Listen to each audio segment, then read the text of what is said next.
Egunon.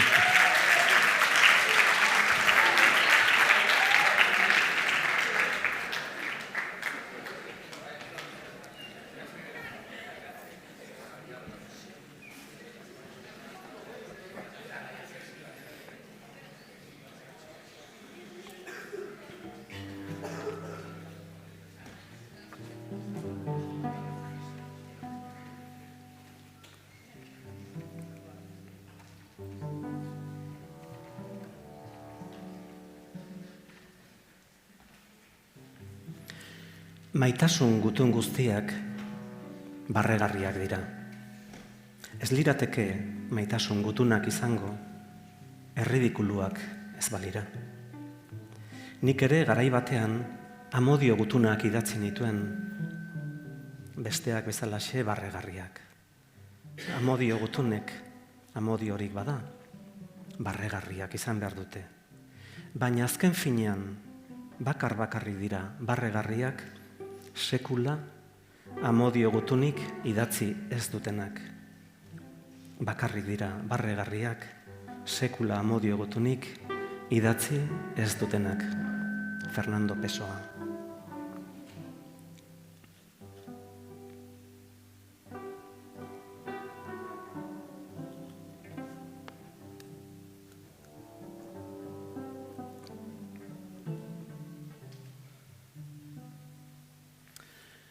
Imaginatu Bilboko Azkuna zentrora, bibliotekara, orain 10etan zabaldu dute, Adela izeneko neska bat etorri dela ikastera.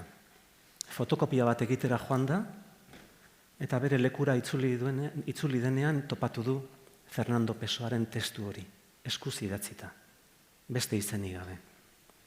Literatura zerikusia handikoa da gutunekin, gutun zurian gaude, ekitaldi hauen barruan, eta gutun zuria dela eta etorri zarete Uribe Kostatik eta Bilbotik, eta eskerrik asko eman nahi dizkizuegu. Peio Ramirez berriz, Gipuzkoatik etorri da, Goierritik, biok ordiziarra gara, baina ni Gasteiztik etorri naiz, bizi naiz. Elkarrekin hegaldi asko egin ditugu, gutun asko bidali ditugu. Euskal Herrian barrena, Bilbon, Bidebarrietan egon ginen, behin baino gehiagotan, eta Casablancan ere bai, Marokon, edo Arenas de San Pedro nabilan, toki askotan ibili gara, eta gaur oso pozik etorri gara zuen gana, eta eskerrik beroenak eman nahi dizkizuegu. Baina kontatu nahi dizuegu gure poza zer dan, musika eta letra. Fernando Pessoaren hitzak entzun ditugu, poeta portugaldarra, berak esaten zuen benetan barregarria direla maitasun gutunak idazten ez dituztenak. Gaur egun maitasun whatsappak esan dezakegu, edo maitasun mezuak, emailak, ezta? Baina horiek dira barregarrienak. Literatura zerikusia du harridurarekin, sorpresarekin. Gogoratzen naiz, Inigo Astizek idatzi zuela poema bat aurrentzat, berak orrialde zuria zeukan, eta orrialde zuriak batzuetan denoi beldurra ematen digu. Eta poema bat idatzi zuen. Lehendabizi puntu bat marraztu zuen, puntu handi bat. Orrialde zuriaren azpi-azpian eskumako aldean. Eta izenburu bat jarri zion bere poemari. Eta poema zen, poemaren izenburua, pinguinoa heldu da hegopolora. Hau da haurrentzako poema bat, baina guretzat ere balio dezakena. Orrialde zuria eta mantxa horrek irudikatzen du pinguino bat poetaren ustetan. Baina hau da nik adirazi nahi nizuena. Irakasleak esaten baldin badizue asteburuan poema bat, testu bat idazteko, nola betetzen da orrialde hori? Eta nik klabe batzuk emango dizkizuet, niri balio didatenak idazteko. 3 perekin dute zerikusia askok eta askok. Espainialdean egon zen idazle bat oso kutxuna Miguel Delibes, eta hark esaten zuen, ipuin bat idazteko, poema bat idazteko, 3 P beharrezkoa direla. Lehendabizikoa, importantena, personaia da. Eman dezagun Julia Butterfly. Julia Butterfly Kalifornian bizi zen, eta enpresak baso bat txikitu behar zuten, sekuoiak badakizue direla, milaka urtetako zuhaitz milenarioak, eta bera protestan igo zen astebeterako sekuoiara, adarren artean bizi zen. 2 urte eta, ez dakit 3 hilabete, 4 hilabete pasatu zituen sekuoiatik jetxi gabe. Julia Butterfly, badugu personai bat interesgarria, jendeak bidaltzen zizkion arropak, janaria, handik gutunak idazten zituen, aurrek selloak eta kartak gutunak bidaltzen zizkioten, berak idazteko. Badaukagu personai bat. Beste bat izan daiteke, nik oso maite dudana, behin aldizkari batean topatu nuen, tibetar bat, erraldoi bat, gigante bat, eta pentsatu nuen honetaz ipuin bat idatzi behar nuela. Baina ipuin bat idazteko esan bezala behar dugu bigarren P bat, pasioa, amets bat, ezta? Julia Butterflyk sekuoia salbatu nahi du. Nun kokatzen da Julia Butterflyren historia? Ez Euskal Herrian, hemen sekuoiak ez daude. Gasteizen badago baten bat, igual Bilbon ere bai, ikaragarria handia dira. Beraz, behar dugu paisaia, espazioa, nun kokatzen da historia hori.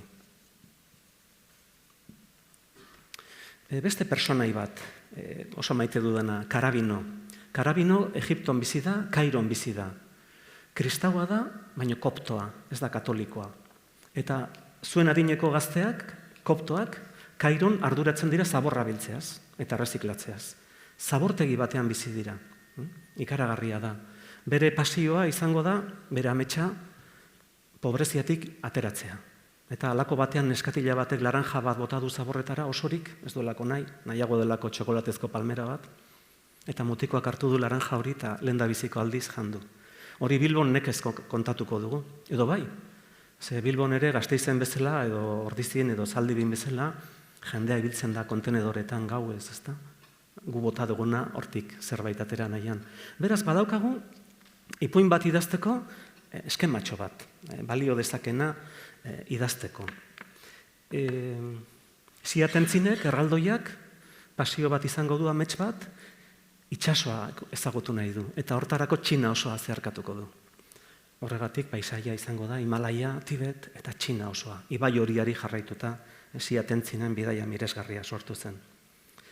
Baina gogoratu neska bat etorri dela, Azkunako liburutegira, eta topatu duela Fernando Pessoaren testu bat bere eserlekuan. Eta pasatu da iraila, eta ez du beste berririk izan, baina iritsi da urria.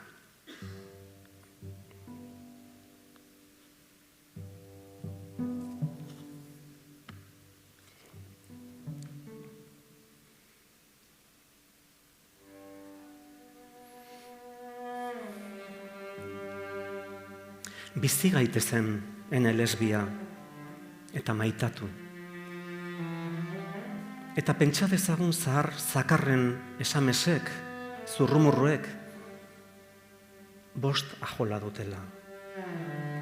Eguzkia hil daiteke eta berriro sortu. Guk, gure argi laburra hiltzen zaigunean, betirako gaua izango dugu.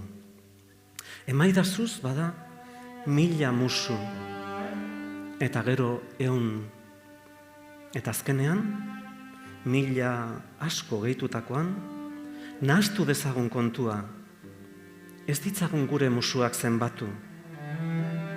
Musuak hainbeste izan direla jakinda, enbidiatsuek, kalterik egin ez diezaguten.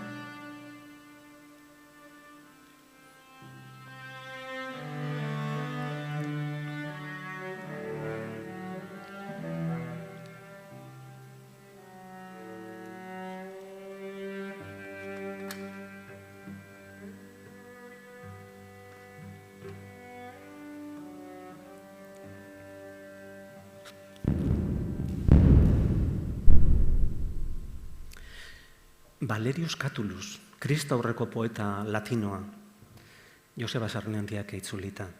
Zenbat musu poema hortan, ez ditzagun kontatu, ezta? Baina eman ditzagun musuak. Zenbat genero dauzkago, ezta? Badaukagu klabe bat, idatzi dezakegu poema bat, poesia, idatzi dezakegu prosa, idatzi dezakegu teatroa. Atzo Joan Maiorgari eman zitzaion sari handi bat, Mariasun Landarekin batera.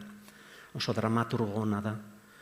Badu pelikula bat, bere obra batean oinarritua, gela batean kokatua, gazte bat sartzen da irakaslearen gelan eta irakaslearen familian, Joan Maiorga, gogoratu.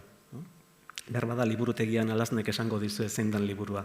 Orain ez dut gogoratzen, baina zinemari frantses batek egin zuen oso interesgarria. Poesia, prosa, teatroa, komikia idatzi dezakegu. Xabiroi aldizkaria daukagu, Astiberri argitaletxea daukazue Bilbon, sekulako komikiak ateratzen dituena, Palestina atera berria du, Julen Gabiriak itzulita. Baina kantu bat ere idatzi dezakegu, edo grafiti bat idatzi dezakegu. Zergatik ez da genero literario bat. Unamuno, Bizkaitarra, idazlea, guk institutuan idazle hilen liburuak irakurtzen genituen, Pio Baroja, Machado, gaur egun idazleak bertan dauzkagu, marrazkilariak, musikariak. Eta Gasteizko Unamuno institutuan pintada bat jarri zuten, eta honela zion, gaztelania zen. Decís que tengo pájaros en la cabeza, pero los prefiero a vuestras jaulas. Oda, gazte batek, heldu hoi idazten digu, txoriburu deitzen didazue, baina nik ametsa ditut, eta zue gurasoak, zaharrak, kaioletan bizizarete, ez da? Oso kritikoa iruditzen zait. Beraz, ipuin bat, testu bat egiteko orduan, aukeratu behar dugu, tonoaren arabera, genero bat, ez da? Eta generoak ez dira bakarrik esandakoak, era askotakoak dira. Julia Butterflyk lehen personan idatzi zuen, bere liburua, bere esperientzia, Luna. Luna izena jarri zion sekuoiari, zuhaitzari. Gomendatzen dizuet, ez dago euskeraz itzulita, baina zoragarria da. Karabinok lehenengo personan idatzi zuen. Beraz, bere esperientzia propioak idatzi zituen. Siatentzinek, erraldoiak, hirugarren personan kontatzen du, edo agertzen da bere historia. Baina esan bezala Adela hemen dago, eta jaso du Pessoaren testu bat, eta gero Valerius Catullus, poesia zahar bat, baina oso bihurria, oso gaur egunekoa esango nuke. Eta biek aukeratu dute poesia, poema, ez da, bi testuetan. Baina urria ere joan da, eta Adela jarraitzen du etortzen liburutegira, eta ez da, testu gehiago ariketa, egun batean, komunetik bueltan, berrirore bere mailan, bere apunten artean, beste testu bat topatu duen arte.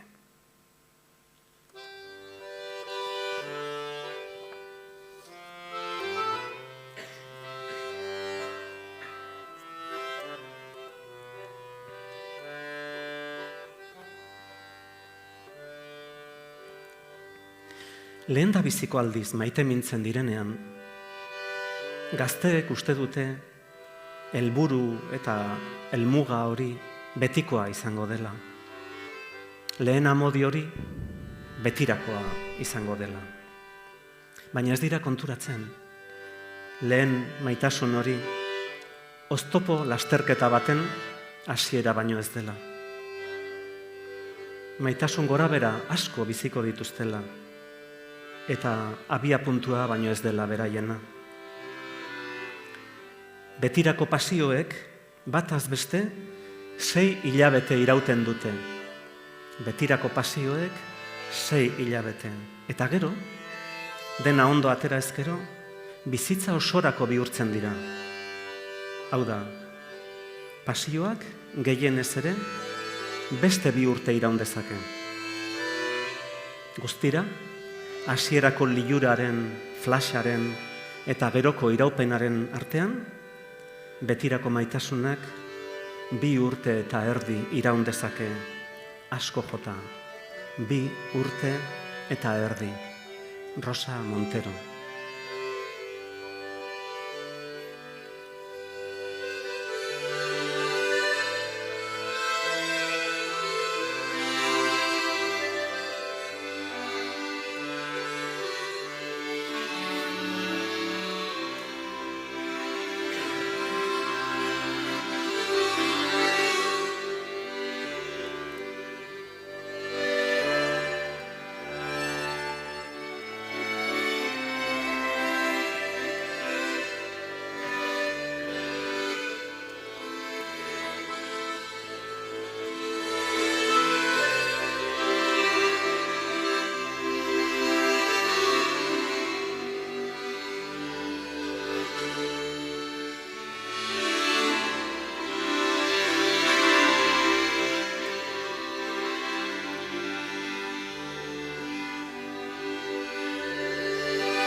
Adela harrituta geratu da.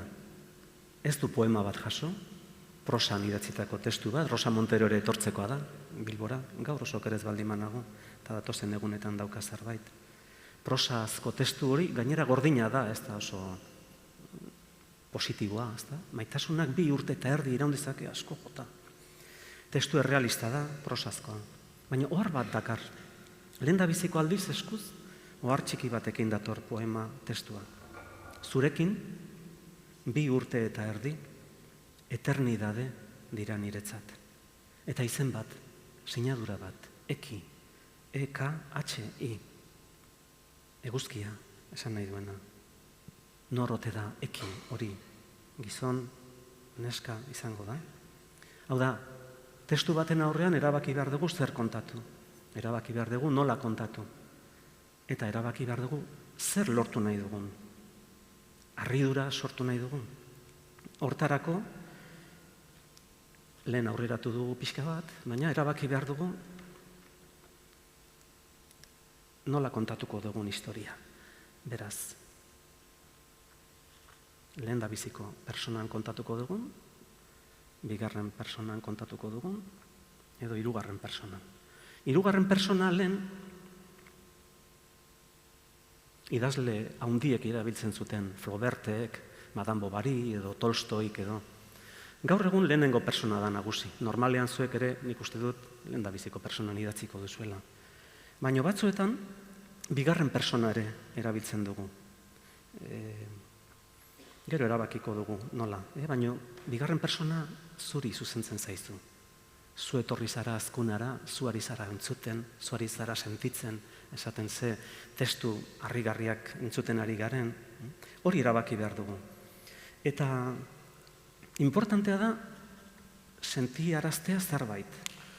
Adibidez, beduinoak basamortuan, Saharan, Sahara arabieraz basamortua da. Erretiratzen direnean lotara, lanpara txiki bat pizten dute. Duna baten gainean uzten dute, gauez. Ea lortzen dudan piztea.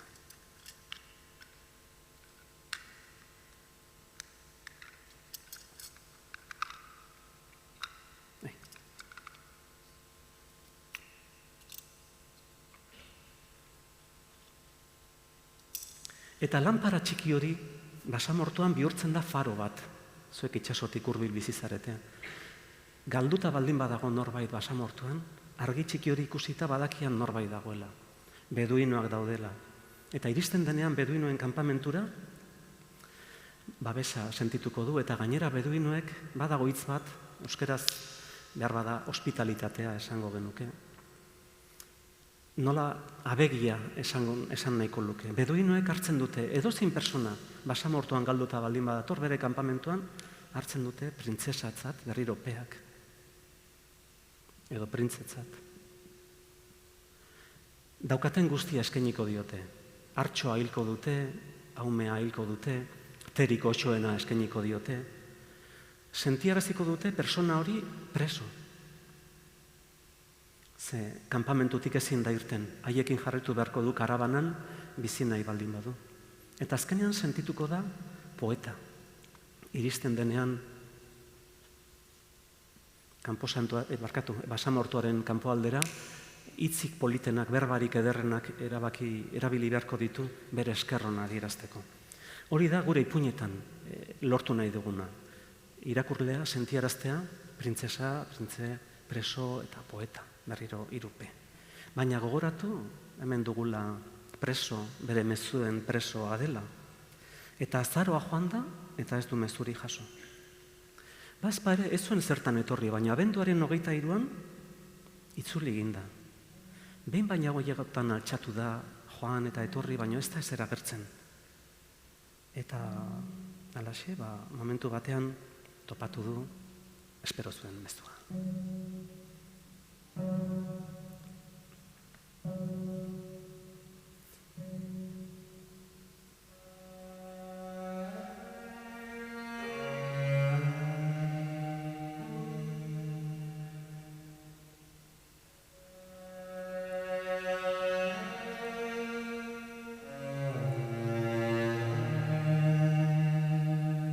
Penak elefanteak dira.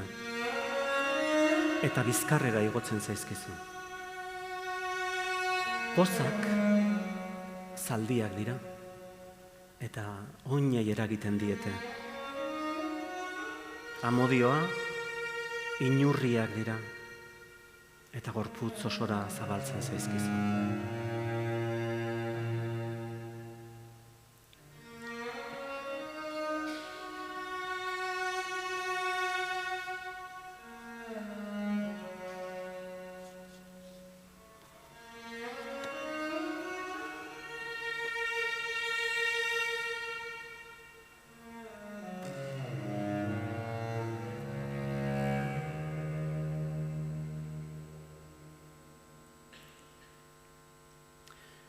Juan Cruzig erabideren poema bat topatu du Adelak. Penak elefantea dira. Batzuetan, triste gaudenean, elefante bat sentitzen dugu bizkarrean. Idazleak elefante hori egan jarri dezake. Zergatik ez, aukera daukagu. Libre gara, nahi duguna egiteko. Penak elefantea dira eta bizkarrera egotzen zaizkizu. Pozak zaldiak, barikuetan klasea bukatzen direnean, motxila pixua izanagatik korrik ateratzen gara. Eta amodioa inurriak dira. Eta horregatik Adelak harrituta jaso du. Poesiaren atzekaldean desio badago. Gogoratu abenduan gaudela. Eta hala dio. Datorren urtean, elefante gutxi eta zaldi eta inurri asko opa dizkizut. Eta Adelak espero zuen Gabon zarrean zerbait gertatzea, parrandan zebilen bitartean, urte berriarekin nobedadeak izatea. Baina ez da ezer etorri. Edo bai, ze pasatu du Gabon zarra kanpoan lagunekin, ez du ikusi eki, edo behintzat ez daki inguruan ibili zaion, baina arropa eranzterakoan, txamarratik poltsa bat erori zaio. Eta poltsa hontan agertzen dira hainbat objektu. Adela harrituta dago. Gau pasa egin du, eta zorro txiki bat agertu zaio. Eta hasi da deskubritzen zer dagoen honen atzean. Behar bada interneten begiratu du, eta deskubritu du kultura agrafoetan, idazten etzekiten kulturetan, WhatsAppak, amodio mezuak horrelakoak zirela.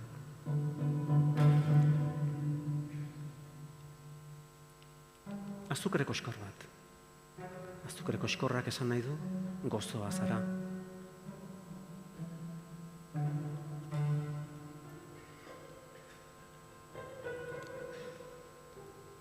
Giltza txiki bat. Giltza txikiak esan nahi du, zure bihotzaren atea zabaldu nahi nuke. Luma txiki bat. Egan joango nintzateke zure gana. Idazten etzekiten kulturetan batzekiten gauzak adierazten, berdin maite mintzen ziren. Intxaur bat, intxaurrale bat, zure barruan egon nahi nuke. Arri txiki bat, arri txintxar bat. Zapatan arri txiki bat sentitzen dut, zurekin ez baldin banago. Mina sentitzen dut ibiltzerakoan. Eta itxasotik urruti bizi garen ontzat, urkullu bat, itxasoa entzuteko, zure ondoan nagonean itxasoa entzuten dut. Hori jaso du Adelak gau pasa egin eta gero.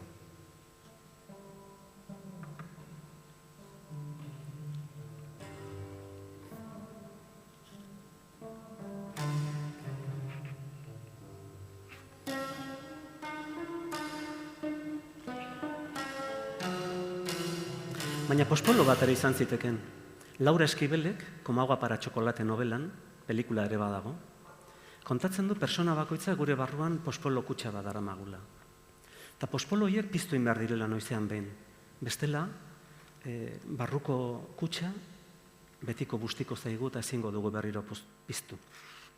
Nola pizten dira pospoloak? Bakoitza dauka bere modua. Batek piztuko du Atletiken partiduan ostegunean. Beste batek piztuko du rock kontzertu batean, edo kafe antzokiko errezitaldi batean. edo gaur hemen.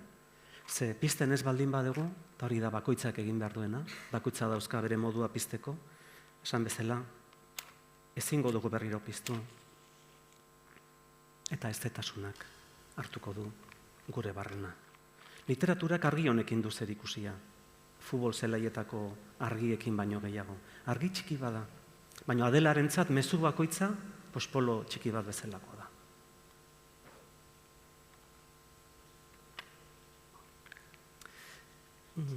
Eskandinavian, adibidez, orain, eguna oso laburra da, argia laburra da oraindik arratsaldeko 3etan, 4etan ja iluntzen du. Eta toki batzuetan ispilu handia jartzen dituzte mendian, argiaren islada iritsi dadin haranetara. Hori da pixka bat literaturaren egitekoa. Eta horren bila etorri da berriro urtarrilean Adela liburutegira. Eta ez zaio zer agertzen eta urduri dago. Mezuak gero eta hurbilago sentitzen ditu. Eta otsaila pasatu da, otsaila etorri da, ezerrez, eta halako batean, etxean bertan, gutun bat jaso du, gutun zuri bat.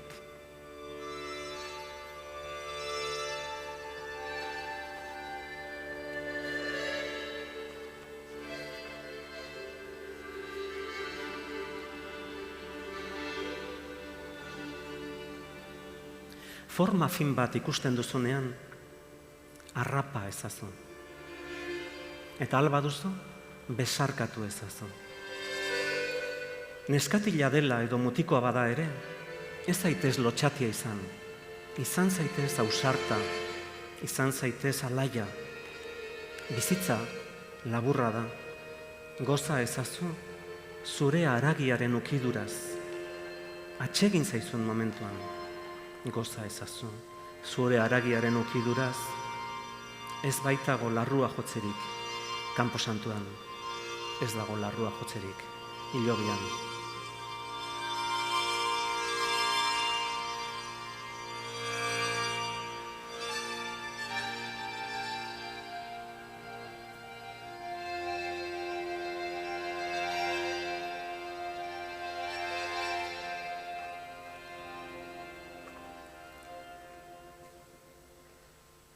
Gustavo Martín Garzok esaten du, bizitzan desberdindu behar direla halako batean eguneko eta gaueko berbak.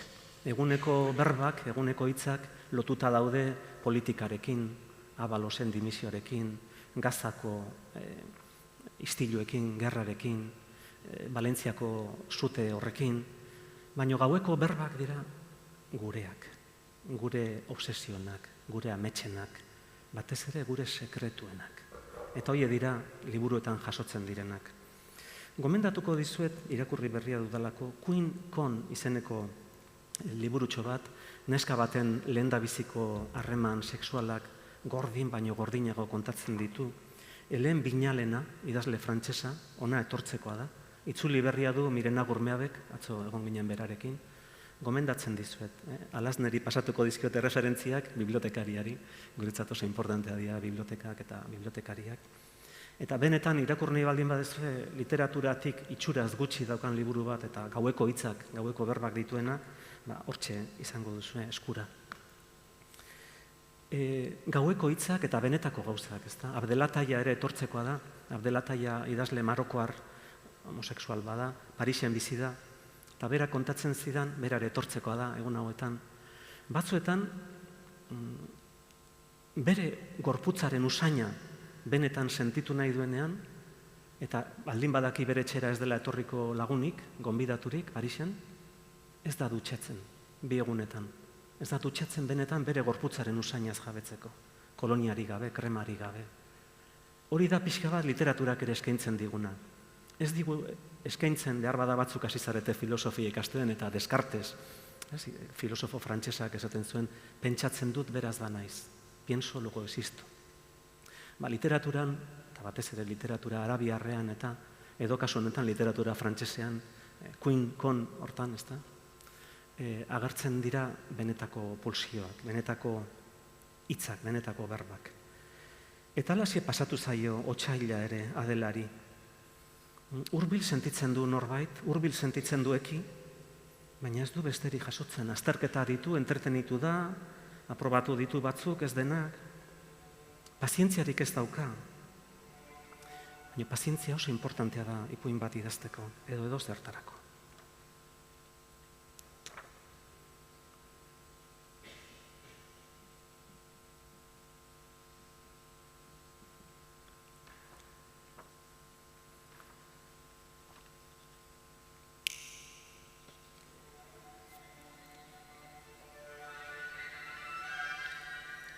Amodioa eta komuna. Peter eta John mutilen ikasle pisura, Itziar izeneko neska bat etorri zen. Itziar eta John berehala maitemindu ziren, eta berehala jarri ziren gela berean, elkarrekin lo egiten, lo eta.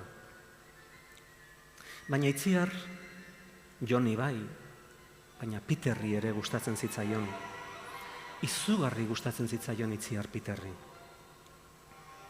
Goiz batez, Peterrek Itziar gelatik irteten ikusi zuen. Kamiseta baino ez zeraman jantzita. Justu kuleroak estaltzen zizkiona. Ile arrotuta zeukan eta irribarre txiki bat hauan. Sagutxo bat ematen zuen. Zu laguntzeko asmotan jekin naiz, esan zion Itziarrek Peterri. Gosaria prestatuko dizut. Jainko potoloa, esan zion Peterrek. Ez zenuen zertan jaiki, oso atsegina zara. Beragatik jaikia zen, ikaragarria zen. Orduan goxotasunez, Itziarri esan zion. Nahi baduzu komunera joan zaitezke, ez zertan hasi aurretik. Primeran, Itziarrek. Zenbat eta lehenago hasi, orduan eta azkarrago prestatuko dizut gosaria. Peter baztertu izan, eta komunera bidean, Itziarren gorputzak apur bat ukitu zuen berea. Hala ere, nahikoa izan zen bere kantzontzilo zabaletan zakila xut jartzeko. Bragetan, sator txiki bat baliz bezala, sexua agertu zitzaion. Kakazarra, barnerantza zapaldu zuen, hankartera sartzedin, baina Itziarrek ez zuen komuneko atea guztiz itxi, eta neska, txixa nola egiten ari zen entzun zuen Peterrek. Burrustan ateratzen zitzaion, pol, neskeko iduten bezala, uraren kontra eginez. Eta gero lehortzeko, euskarritik paper higienikoa hartzen entzun zian. Itziar, aurpegia bete irribarre irten zen. Ez dut bomba bota, esan zian Peterri. Ez zaizu axola, ezta? Sukaldean itxarongo dizut. Pasilloan urrundu zen Itziar, eta Peterrek begirik kendu gabe jarraitu zion.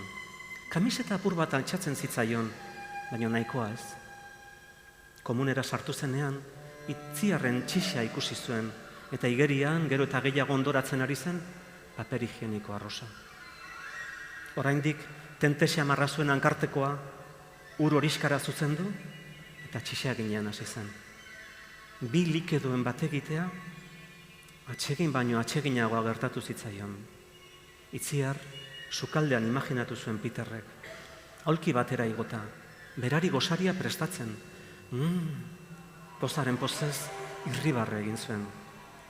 Itziar, hurbilago sentitzen ari zen. Lisa Jewell.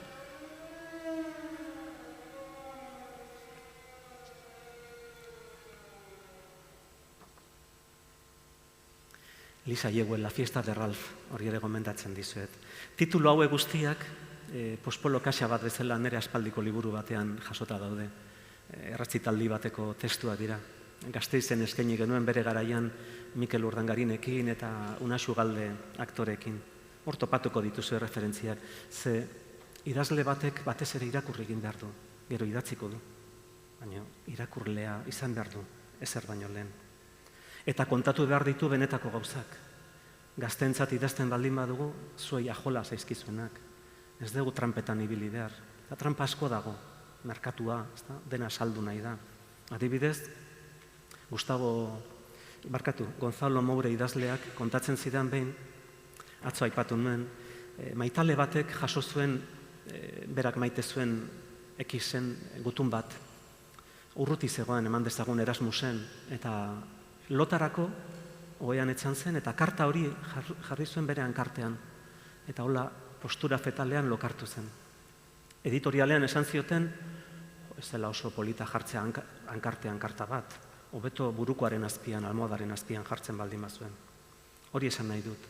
Benetako literatura gaueko berbak erabiltzen dituenak, benetako gauza kontatu behar ditu, zentsurarik gabe.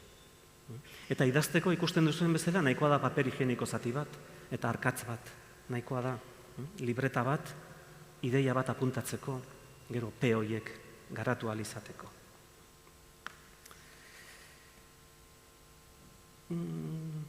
Bagoaz poliki aurrera, eta martxoa ere aurrera doa, eta halako batean, Adelak Azkuna Zentroko liburutegian berrirore topatu du beste testu txiki bat.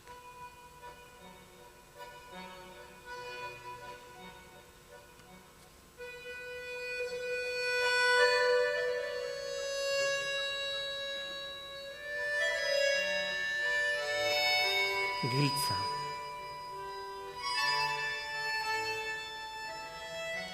Enea zarazu, zeurea naiz ni.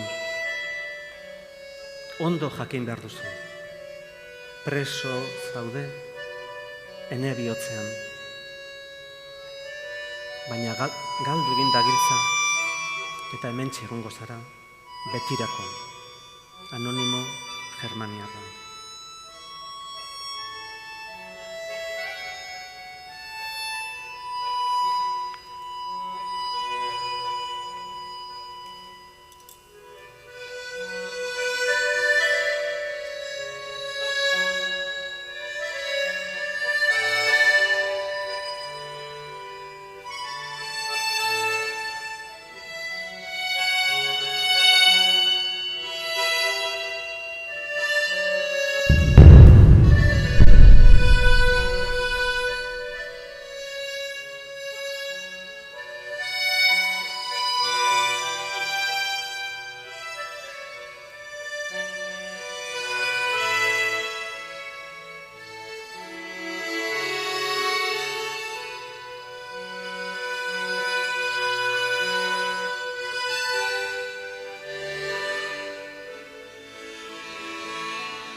Argi dago, musika ere izan daitekela gure barruan sartzeko, emozioak pizteko tresna, ez da, niri inbidia handia ematen didate musikariek.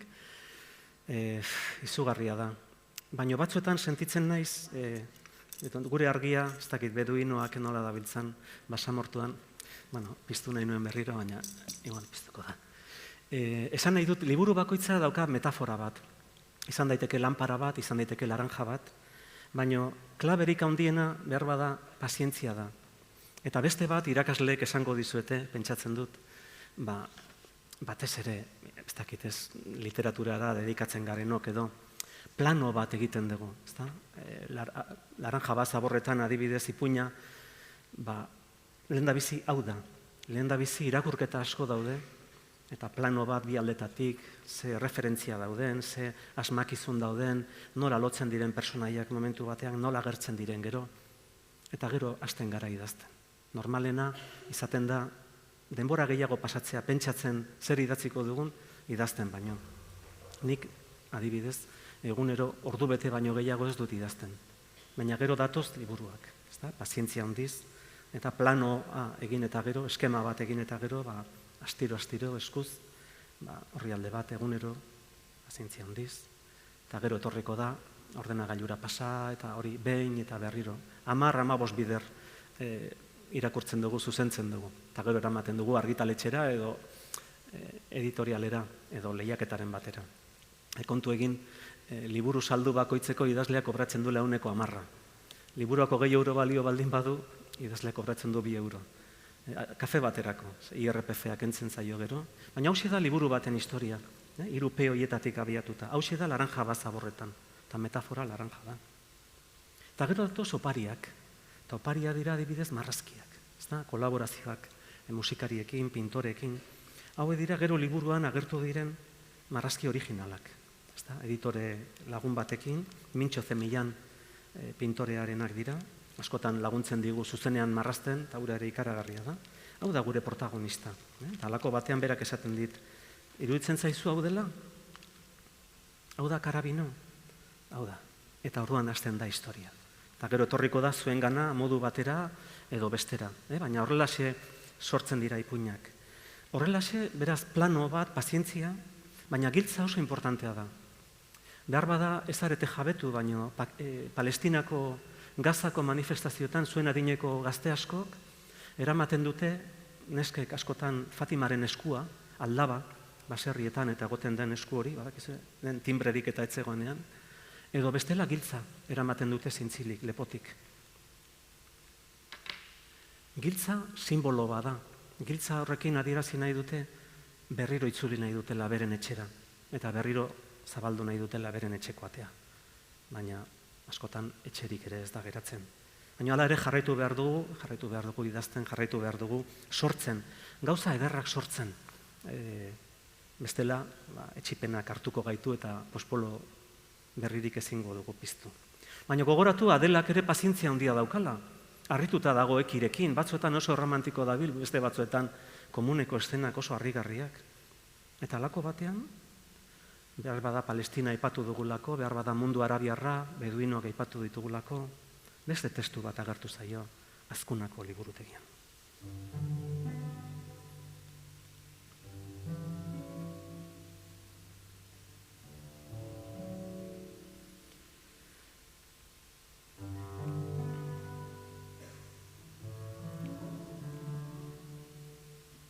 Ez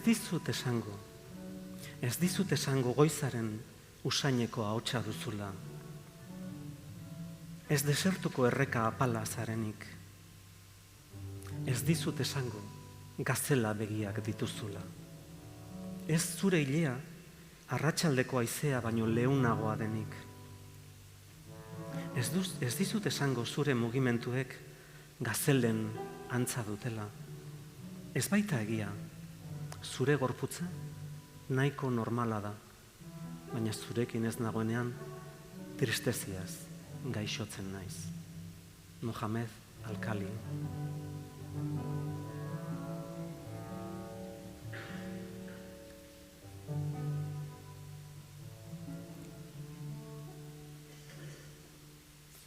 Behar bada hori da literaturaren eginkizuna, topikoen gainetik egotea, ez da? Zure gorputza nahiko normala da, baina zure gorputza derrigorrez gaur egun distiratsua, perfektua izan behar da, ez da? Ez dakit ikusi duzen Perfect Dates pelikula, gomendatzen dizuet bereziki. Oso gauza txikiei erreparatzen die, Tokion kokatzen da. Gauza begira da, oso importantea da.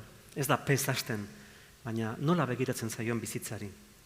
Eta igarkizun bat proposatuko dizuet. Pipitaki papataki, zer da?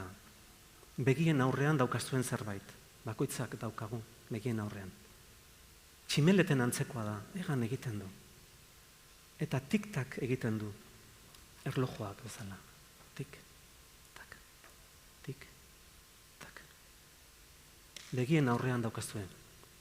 Tximeleten antzekoa da, eta tik-tak egiten du, erlojuak bezala. Norbaiti bururatzen zaia? Norbait zeozer seinalatzen ari da? Betazalak dira. Parpadoak. Zer daukago begien aurrean? Betazalak. Baina ez gara konturatzen. Jeikitzen gara, zabaltzen ditugu begiak eta ikusi egiten dugu. Adibidez, hori ere literaturak eman izan digu.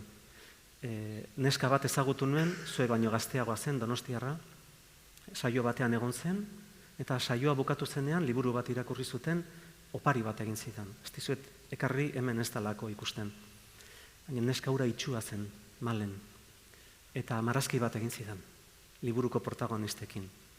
Nola, liburua barraila alfabetoan irakurri zuen, begia zabalduta ere zuelako ikusten, marrazkirik ez zuen ikusi, baina liburua irakurri bai.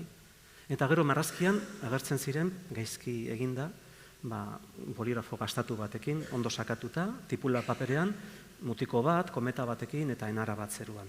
Enarari egoak goraka ateratzen zitzaizkion. Baina izugarria zait imagine hori. Eta malen, neska honekin, laizter egongo gara beste ekitaldi batean eta testutxo bat irakurriko du, ja emakumea da gaur egon. Askotan itxuak iruditzen zait gu garela, eta liburuek, gutunek laguntzen digutela pixka bat, begia zabaltzen. Baina ara nun, Adelak buelta eman poemari eta ohar bat, zorion ononak Adela, 19 musu, eki. Eta jarraitu du zai. 19 urte bete ditu Adelak, jarraitu du zai, ez du beste opariri jaso, baina iritsi da ekaina, eta ekainarekin batera, liburutegian, gutuntxo bat, zerbaitekin. Eta zabaldu du gutuna, testutxo bat noski, eta gerezi bat. Eta irakurtzen hasi baino lehen, gerezi hori aurra eraman du.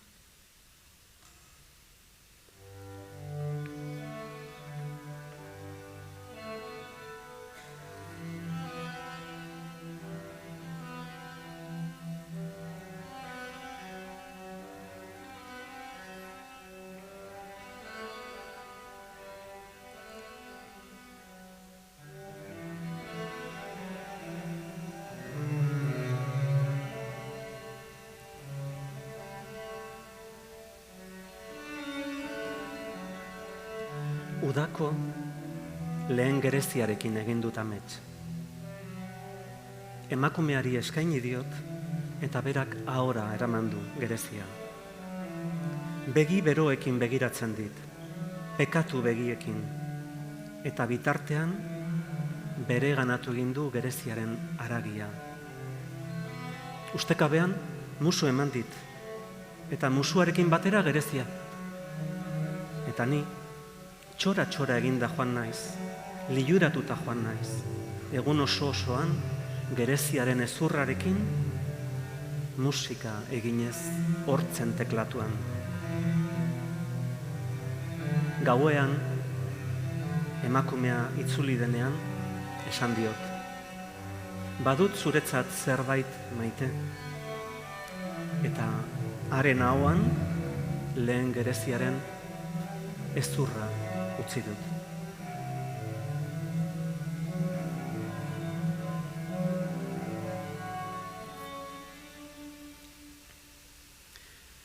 Metafora izan daiteke gerezia, ez da oso polita da imagina. Manuel Ribasena da, Que me quieres amor, novelan dago. Maite duen personari gerezi bat eman, egun osoan gereziarekin bueltaka, ezurrarekin bueltaka, eta maite duzun hori etortzen denean bueltan, ezurra bueltatzen diozu musu baten bitartez. Gerezia gorria da, atzo Maria Zulandar etorri zen bufanda gorriarekin eta hile gorriarekin. Eta gogoratzen genuen nola Bigarren Mundu Gerran kontzentrazio esparruetan egoten ziren gizonak alde batera eta emakumeak bestera. Eta Amerikarrak etorri zirenean kontzentrazio esparru bat askatzera, topatu zituzten fantasmak, mamuak, emakume, hilerik gabeko emakumeak, nortasunak entzeko hilea mozten zieten, hemen gerran bezala, emakume hileak mozten zieten.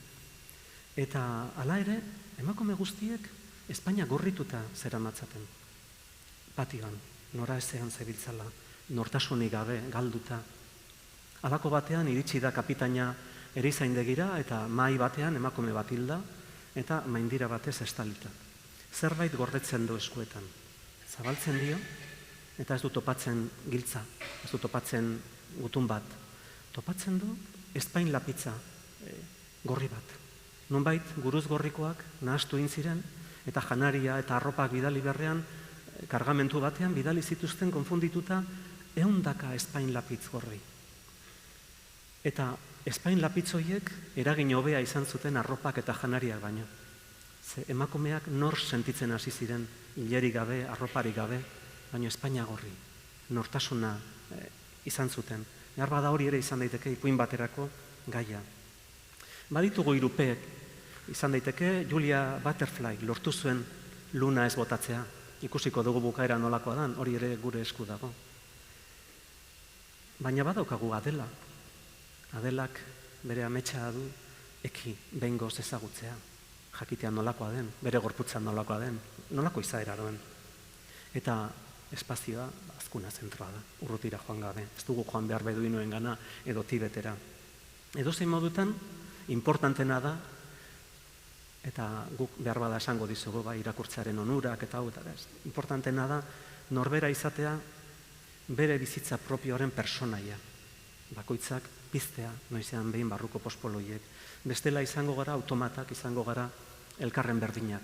Eta literaturak desberdintasuna bilatzen du. Begira da hori. Aurrean daukagun hori zabaltzea eta ikustea. Behar bada hori, topatu nuen, beste maite dudan idazle baten autorpen batean, hilero lagunekin elkartzen zen, idazle lagunekin, eta mundua konpontzeko. Asko jaten zuten, asko edaten zuten, eta afari askoren ondoren, erabaki zuten bizitzan 3 persona, berriro ere, 3 persona direla, ez personaiak, 3 persona direla, ezinbestekoak. Lehen da bizi, medikua, jaiotzen lagunduko diguna, hiltzen lagunduko diguna, gaixotasunean lagunduko diguna. Bigarrena irakaslea. Irakaslea lagunduko digu, gure zuaitz, garen zuaitz hau, batera edo bestera enfokatzen, ezta? Adarrak era askotakoak izaten, eta ez. Julia Butterflyk esaten zuen malguak izan behar dugula. Zuaitz sendoak haizeak botatzen ditu, baina malguak ibiltzen dira haizearen arabera, eta ez dira guztiz erortzen. Eta azkena, esaten du, ez esango duen persona behar da. Ez Julia Butterflyk bezala esango duena, hau jasanezina da, hau aldatu behar da. Pintada bat egingo duena, decís que tengo pájaros en la cabeza, pero los prefiero a vuestras jaulas, edo esango duena, lo egiten usten ez badiguzue, imaginatu migratzaile bat Afrikatik etorri da, eta idazten du komun batean, ez da? Si no me dejáis dormir, yo no os dejaré soñar, ez da? Hori idazten duenak ze gorrototik idazten duen, ze behar bada gero gau ez kontenedoretan dabil laranja baten bila, ez da?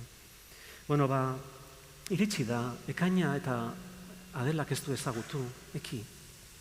Baina halako batean, telefonoa joka hasi zaio. Kenduta dauka hotsa, vibrazioa. Komunera joan da, pasillora joan da, hitz egin ahal izateko. Baina atera denerako jazta entzuten deia. Komunera sartu da, eta garbitzaileak esan dio, Adela zara, zuretzat testu txiki hau daukat. Eki delako batek eman dit.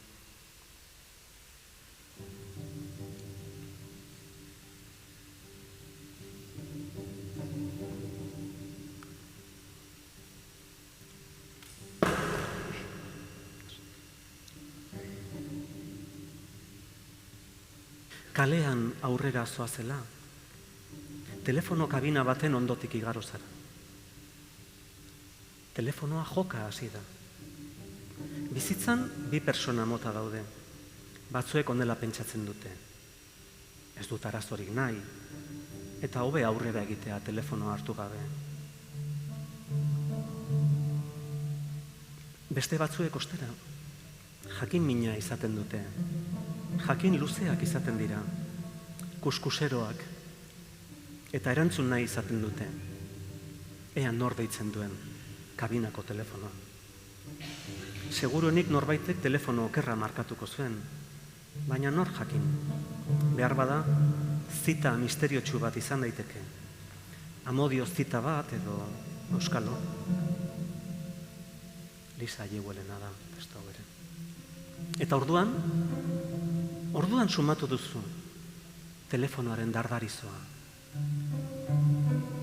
Oraintxe sumatu duzu telefonoa joka zure praken poltsikoan. Oraintxe erabaki behar duzu. Erabakia zeurea da.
Eskerrik asko.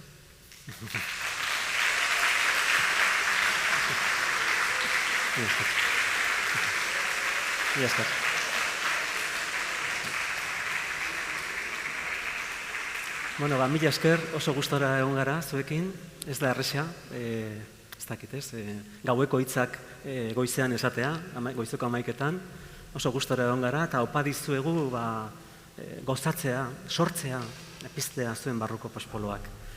Zuei eta irakaslei ere bai, badakit ze ardura, ze importantea den, baina guri ere badagokigu ez esatea, irakasle hoi eta denoi. Eskerrik asko, herriro ere, nahi bezala.